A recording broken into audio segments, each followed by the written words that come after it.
기도하겠습니다. 감사하신 하나님, 우리에게 새로운 하루를 주셔서 감사합니다. 하늘의 놀라운 축복들로 우리의 삶을 가득 채워주신 주님의 은혜를 찬양합니다. 이 시간 성경이 말하는 구원이 무엇인지 우리가 밝히 깨달아 알기 원하오니 우리에게 하늘의 지혜를 부어 주시옵소서. 예수님 귀하신 이름으로 간절히 기도드립니다. 아멘. 안녕하십니까? 다시 만나서 반갑습니다. 하나님이 어떤 존재인지, 사람이 어떤 존재인지 우리가 두 시리즈를 통해서 살펴보았습니다. 이번에 우리가 함께 하게 될 시리즈는 구원에 관한 이야기입니다. 성경이 과연 구원에 대해서 어떤 이야기를 하고 있는지 성경의 본문들을 중심으로 함께 살펴보도록 하겠습니다. 구원에 관한 네 가지 질문들, 특별히 우리가 궁금해하는 네 가지 질문들을 한번 살펴보겠는데요. 먼저 오늘 우리가 다루게 될 주제는 우리에게 왜 구원이 필요한가, 구원의 필연성에 대해서 우리가 먼저 살펴보겠습니다. 다음 시간에는 무엇을 하여야 구원을 얻는가? 많은 사람들이 던지는 질문이죠. 2000년 전에 예수님께 왔던 어떤 부자 관원의 질문이기도 했습니다. 세 번째, 구원, 과연 품삯인가 아니면 선물인가? 라고 하는 주제로 살펴보고요. 마지막 시간에는 구원의 시제는 과연 무엇인가? 구원의 시제, 그것이 과거형인지 현재형인지 아니면 미래형인지 우리가 한번 살펴보는 시간을 갖겠습니다. 오늘은 우리에게 왜 구원이 필요한가라는 제목으로 보이는데요. 구원론을 위한 세 가지 전제가 있습니다. 이미 우리가 살펴보았던 것처럼 맨 먼저 전제로 삼을 것은 창조주 하나님입니다. 그죠? 우리가 하나님의 피조물이라는 사실이죠. 창조주 하나님이 계시니까 우리가 또 피조적인 존재죠. 하나님 없이는 우리는 존재 자체가 불가능하고 하나님 때문에 존재할 수 있는 그런 어떤 피조적인 존재가 바로 인간이죠. 피조적인 존재인데 인간은 뭘 가졌냐면은 그 인격성을 가진, 피조적이지만 인격성을 가진 존재가 되었습니다. 그것 때문에 인간에게 뭐가 이르러 왔냐면은 타락이라는 것이 오게 되었습니다. 여러분, 하나님께서 창조주시고 우리는 하나님의 피조물이면서 인격체인데 그 인격체가 타락을 하게 되었습니다. 인격체이기 때문에, 자유를 가진 존재였기 때문에 사람은 타락할 수 있게 되었죠. 사실은 이 문제가 인간을 이해하는 데 있어서 정말 본질적으로 중요한 것입니다. 인간이 타락했다는 사실. 하나님을 닮은 존재로서 정말 고귀한 존재이지만 타락이라고 하는 불행한 길을 걷게 되었습니다. 이것이 이제 구원론을 위한 기본적인 전제죠.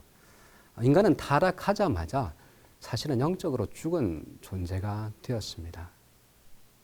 여러분, 죽은 사람이 살아날 길이 있을까요? 스스로 아무리 노력한다고 해서, 노력 자체도 불가능하겠지만 노력한다고 해서 살아날 길은 어디에도 없는 것입니다. 자, 왜 구원론이라고 하는, 구원이라고 하는 문제를 우리가 다루어야 될 필요가 있는지 먼저 살펴보겠습니다. 일단은 구원론은 모든 사람들의 궁극적인 관심사입니다. 모든 기독교인들이 가지고 있는 궁극적인 관심도 그것이죠. 2000년 전에 예수님께 달려왔던 부자 관원의 질문을 보면 내가 무엇을 하여야 구원을 얻겠습니까? 영생을 얻겠습니까? 라고 던진 질문, 그것은 우리 모두의 관심사입니다. 기독교인들만의 질문이 아니죠, 사실은. 모든 구원이 필요한 모든 사람들이 던지는 질문이 어떻게 하면은 내가 구원을 받겠는가? 나름대로 모든 종교들을 보면은 구원을 제시하고 있습니다. 그죠? 성경에 여러 유형들의 구원이 나타나 있죠. 이스라엘 백성이 출애굽을 하자마자 홍해를 가르고 그 가운데를 지나간 사건, 그것이 구원이었습니다. 어떻게 보면 구약에서 가장 큰 구원의 장면이었죠. 60만 명이 넘는 사람들이 남자만 60만 명이니까 다 합하면 아마 가족들을 다 합하면 최소한 200만 명 이상의 사람들이 함께 구원을 경험했습니다. 어떻게 보면은 어떤 난국으로부터 벗어나는 것이 구원이었다는 사실을 알 수가 있죠. 도간에든 쥐신세였던 이스라엘 백성이 그 기적적인 하나님의 정말 놀라운 역사로 말미암아 홍해라고 하는 것은 건너가는 그 구원의 경험을 하게 되었습니다. 어떤 난국을 벗어나는 것이 구원이었다는 사실을 알 수가 있습니다. 그 다음에 이스라엘 백성들이 그 다른 이방 민족들의 어떤 공격을 받고 그들이 침략해 들어왔을 때에 그들로부터 하나님이 그 멸망을 면제해주는 그런 사건이 구원으로 언급됩니다. 히스기야 왕이 아수르 왕 사네립에 의해서 포위되고 모두가 멸망될 그런 지경에 있을 때에 그들을 그 어떤 위기로부터 구출하는 것을 구원으로 이야기하고 있습니다. 신약에 와서 구원의 모습은 또 다르게 나타나죠. 예수께서 이르시되 따라 내 믿음이 너를 뭐하였다 그래요? 구원하였으니 평안히 가라. 예. 혈루증을 앓던 여인을 치료하시고 그 여인이 이렇게 살짝 예수님의 옷자락을 만지고 치유함을 받았습니다. 그때 예수님은 따라 내 믿음이 너를 구원하였다라고 이야기하고 있습니다. 구원의 모양은 다 달라요. 그죠? 여기서는 질병의 치료, 병의 치료를 구원이라고 해요. 여기는 뭐예요? 적으로부터의 구원. 여기는 어떤 난국으로부터의 구원, 난국으로부터 탈출하는 것을 구원으로 이야기하고 있습니다. 성경에 나타난 구원을 보니까 정말 지극히 현실적인 내 앞에 있는 일이었습니다. 과거적인 것도 아니고 미래에 막연한 것도 아니고 실제적으로 현재 나타나는 무엇이라는 사실을 보게 됩니다. 왜 구원이라는 것이 인간에게 필요하게 되었을까요? 구원은 궁극적으로 죄라고 하는 인류가 경험한 죄라고 하는 문제가 초래한 어떤 그 여러 가지 난해한 것들을 해결하기 위한 어떤 방편이라는 사실을 알 수가 있습니다. 죄가 여러 문제들을 일으켰죠. 그죠? 죄가 여러 관계들을 깨뜨렸습니다. 본질적으로 죄는 하나님을 떠나는 것이고 하나님과의 관계 단절, 하나님과의 분리였는데요. 그것은 여러 부가적인 결과를 초래한 것을 보게 됩니다. 자신과의 관계가 단절이 되고 다른 사람과의 관계가 단절되었습니다. 천연계와의 관계가 단절되었습니다. 자존감이 사라졌죠. 인간관계에 문제가 생깁니다. 그죠? 타인과의 관계에 문제가 생깁니다. 결국은 다 무엇 때문에요? 죄가 초래한 결과들이었다는 사실입니다. 천연계와의 관계가 단절되었습니다. 결국은 죄라고 하는 것이 뭘 가져왔냐면은 인간에게 사망이라고 하는 참혹한 결과를 가져오게 되었습니다. 죄가 초래한 가장 큰 문제는 사망이라고 하는 궁극적인 고통입니다. 구원이 왜 필요하게 되었다고요? 죄가 초래한 고통, 죄가 초래한 문제들, 궁극적으로 죄 때문에 사람이 죽는다는 사실 앞에서 결국은 구원이 필요하게 되었습니다. 그렇다면 죄의 문제에 대한 해결책은 무엇일까요? 죄가 모든 문제의 근본이라고 한다면은, 뿌리라고 한다면은 어떻게 하면 그것을 해결할 수 있을까요? 두 가지를 생각해 볼 수가 있습니다. 죄가 문제의 핵심이다라고 한다면은 첫 번째는 가장 단순한 방법이죠. 내부적으로 해결할 수 있게 되는 방법입니다. 죄를 안 지으면 돼요. 죄를 안 지을 수 있으면 가장 좋은 방법입니다. 죄의 문제가 해결되고 결국은 우리가 경험하는 모든 문제들에 대한 해결책으로 우리가 안심하고 취할 수 있는 것입니다. 두 번째는 죄의 문제를 어떻게 하는 것이요? 해결하는 것인데 내부적으로 하는 것이 아니라 외부적인 해결책을 강구하는 것이죠. 자, 죄를 안 지으면 해결되는 것 한번 보겠습니다. 죄 안 지으면 모든 문제가 해결된다. 가장 좋은 방법이고 가장 어떻게 보면은 확실한 방법인데요. 죽음에 이르게 하는 것이 이제 결국은 죄입니다. 그죠? 그것이 죄를 안 짓는 것이 가능한지 한번 생각해 볼 필요가 있습니다. 사실 우리가 무슨 죄를 지으면 죽음에 이르게 됩니까, 오늘날? 아주 흉악한 죄를 지어야지 사형 선고를 받게 됩니다. 우리나라는 사형 선고를 내려도 형 집행은 안 한 지 거의 20년이 되었습니다. 그 흉악한 살인범들, 연쇄 살인범들, 강간하고 폭행하고 살인한 사람들이 아직도 버젓이 살아 있습니다. 최소한 한 15년 이전 이후부터는 살아 있습니다. 구약 시대만 해도 사람들이 어떤 일을 하면은 사형에 처하는 해당하는 죄들이 많이 있었습니다. 한 20가지 정도가 성경에 나와 있습니다. 간음을 한다든지, 안식일을 범한다든지, 부모에게 이렇게 잘못한다든지, 거역한다든지 하는 것만 해도 사형에 처할 정도로 아주 엄격했습니다. 여러분, 어느 정도 죄를 지으면 죽음에 이르는 죄일까요? 죽음에 이르는 죄가 어떤 정도일까요? 구약에는 이렇게 확연하게 딱 드러나 있습니다. 사실 그렇게 대단한 죄도 아닌 것 같은데 하나님을 향한 아주 심각한 반역들을 죄로 간주했습니다. 그러면서 살인, 어떤 사형에 해당하는 죄로 이야기하고 있습니다. 살인이나 중범죄를 저지른 것에 대해서는 우리가 사형이다, 어느 정도 납득이 갈 수가 있습니다. 그죠? 그런데 경범죄들은 어때요? 음주운전 정도라든지 아니면 교통 위반이라든지 이런 죄도 과연 우리를 죽음에 이르게 하는 것일까요? 어쨌거나 우리 사회에서 죄라고 하는 것은 행동으로 옮겨졌을 때 죄로 간주합니다. 그런데 성경을 보면은 예수께서 하시는 말씀과 성경의 방향성을 보면은 죄에 대해서 좀 다른 정의를 내리고 있는 것을 보게 됩니다. 예를 들어서 마태복음 5장 22절에 보니까 이게 보니까 형제에게 노하는 자마다 심판을 받게 되고 형제를 대하여 나가라 하는 자는 공회에 잡히게 되고 미련한 놈이라는 자 다 무슨 죄입니까? 이게 어떤 죄에 해당하는 것입니까? 말만 해도 그저 행동을 옮기지 않았습니다. 형제에게 그냥 좀 심한 말을 하고 나가 바보 정도라는 이야기입니다. 그다음 미련한 놈, 이 바보 멍청아 이 정도만 해도 뭐라고요?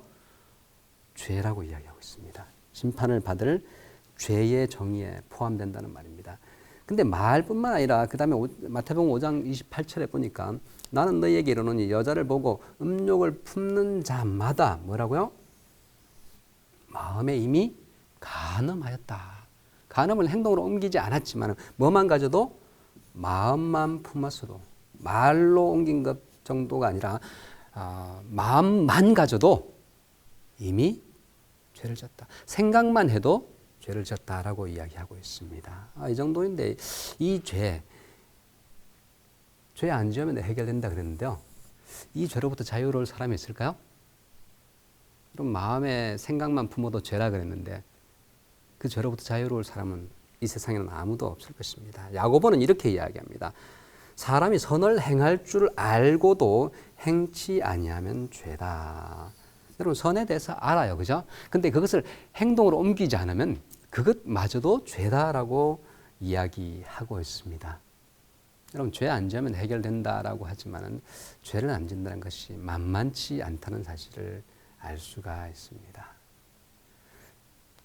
죄를 안 짓는 사람이 완벽하게 선한 사람이 과연 세상에 존재할까?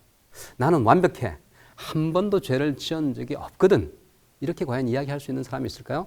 나는 항상 바른 생각만 하고 한 번도 틀린 적도 없고 남들을 비난한 적도 미워하거나 질투한 적도 없지. 그런 생각조차도 한 적도 없지. 내가 완벽한 의인이라는 사실은 많이 다 인정하는 사실이지 라고 이야기할 수 있는 사람이 과연 이 세상에 있을까요? 아무도 없을 것입니다. 이분이 그 유명한 성철 스님입니다. 개인적으로 제 고향 바로 옆 동네에 출생하시고 거기서 젊은 어린 시절을 보냈던 분입니다. 이분이 아주 유명한 말을 남기셨죠. 산은 산이고 물은 물이다. 정말 세상의 어떤 그 욕심 없이 사신 분이었습니다. 생가를 방문해 보면은 그분이 남겼던 여러 가지 것들, 어린 시절 보냈던 것들, 그다음에 청년 시절에 했던 이야기들, 남긴 글들 이렇게 보게 되는데요. 참 도인 중에 도인이라는 생각이 들었습니다. 어느 정도 도인이었냐면은 16년 동안 생식을 했습니다. 네. 생식 16년 동안 했습니다. 그리고 8년 동안은 뭘 했냐면 장좌불와, 다시 말해서 한 번도 누워 자지 않았습니다. 누워 자지 않고 앉아서 부처처럼 잠을 주무셨습니다. 워낙에 이분이 그 기인이고 정말 위대한 그 인물 중에 한 분이었었기 때문에 사람들은 우리 곁에 왔던 부처다라고 이분을 칭송하고 있습니다. 근데 그분이 그 자신의 열반송, 다시 말해서 유언과 같은 글에서 이런 말을 남겼습니다. 이런 식귀를 남겼습니다. 상당히 충격적이죠. 내용을 한번 보면 이렇게 이야기해요.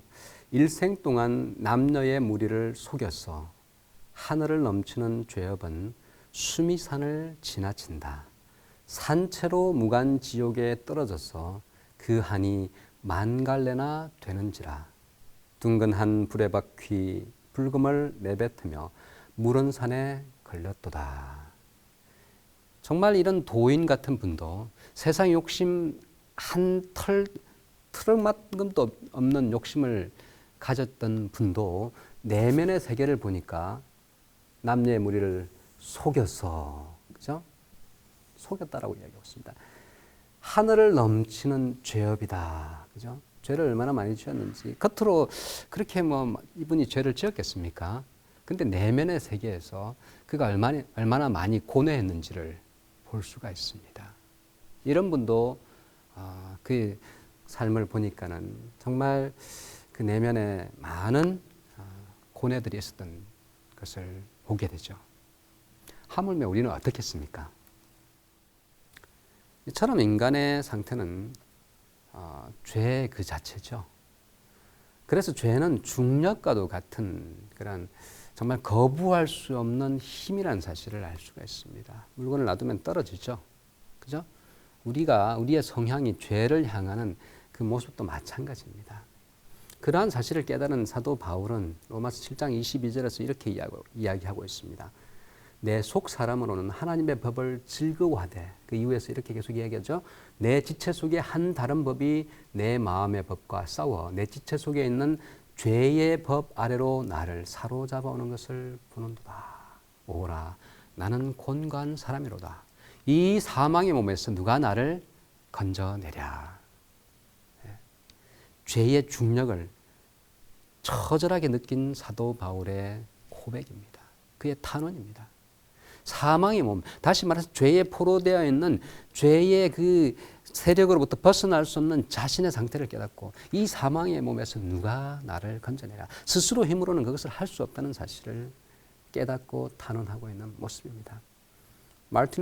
종교개혁자 마르틴 루터도 끊임없이 회개했지만은 여전히 회개할 것이 있는, 끊임없이 또 회개할 내용들을 경험하면서 그 내면에서 솟아오르는 계속적인 죄의 모습을 바라보면서 그는 죄책감 속에서 결국은 자신 안에는 해답이 없다는 사실을 보게 되었습니다.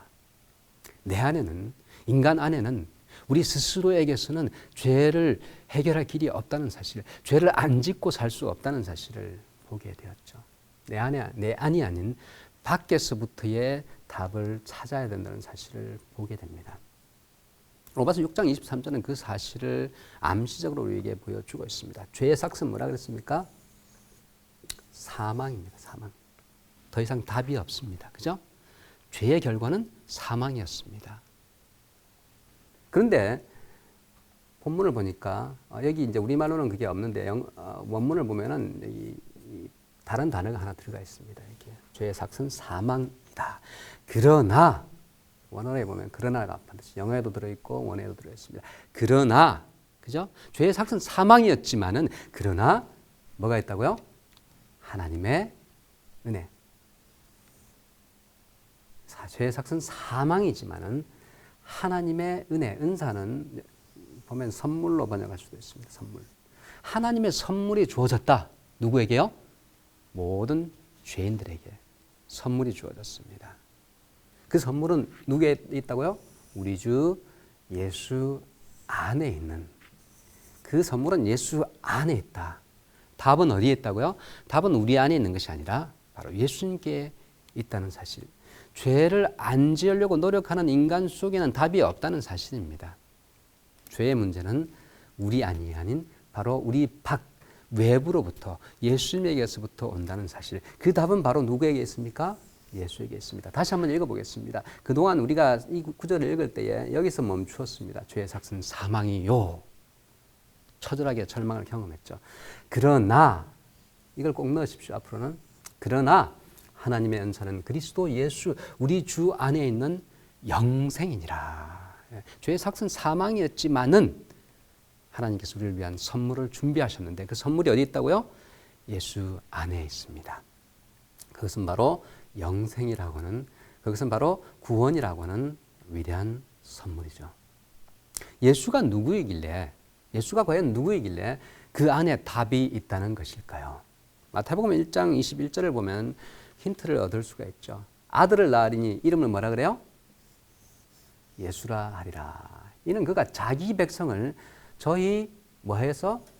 죄에서 구원할 자다. 예수는 죄의 문제를 해결할 자로 이 땅에 오셨다는 사실입니다. 예수만이 죄를 짊어질 수 있는, 죄의 문제를 해결할 수 있는 분이었죠. 어떤 피조물한 존재가 할 수 있는 것이 아니었습니다. 천사 중에 아무리 자원자가 많이 나온다 할지라도 그것은 해결될 수 있는 것이 아니었습니다. 창조주 하나님만이 인간에게 생명을 부여할 수 있고 생명을 해야 하는 죄의 문제, 생명에서 벗어나는 죄의 문제를 해결할 수 있는 그런 권한을 가진 것이죠. 예수의 이름도 여호와는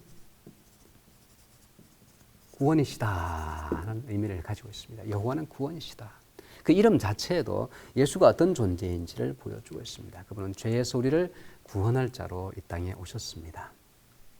니고데모에게 하신 예수님의 말씀을 보면 이렇게 기록되어 있습니다. 하나님이 세상을 이처럼 사랑하사 독생자를 주셨으니 이는 저를 많은 자마다 믿는 자마다 멸망치 않고 영생을 얻게 하려 하심이라.